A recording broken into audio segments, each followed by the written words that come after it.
I want to zoom out and turn the camera around from looking at our technology to looking at us as humans and human societies.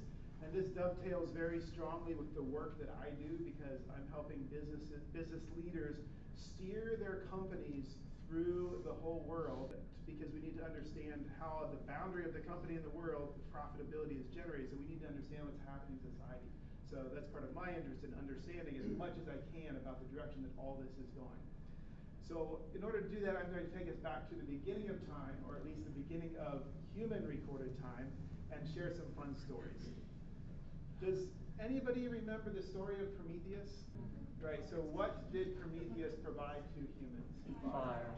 And depends on what story you read. In other stories, he's providing basically all of human culture. How do you cook? How do you build shelters? How do you build and navigate ships? So he initiates human culture. And are the gods happy with this? No, they punish him, and also Zeus gives this special present to Pandora, unleashes all pain and evil upon the world.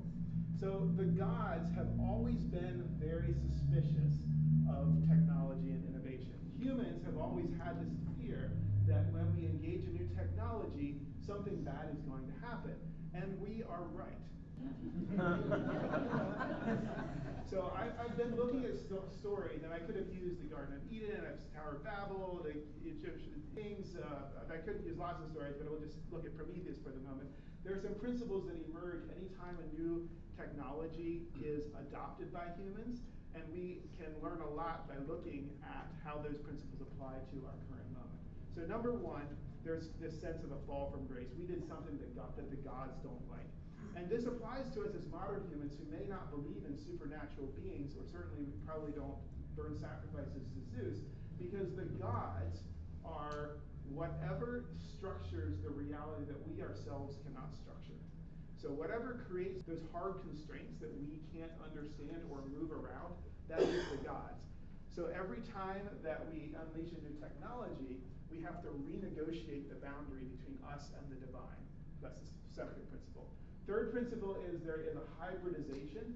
It changes us as humans every time we adopt a new technology. Marshall McLuhan, does anybody remember him? He's got a lot of fun ideas.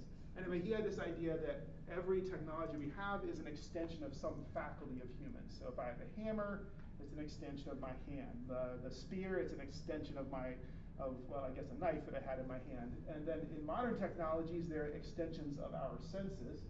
Like this camera looking at me here, it's an extension of my eyes from a later point in time, and so on.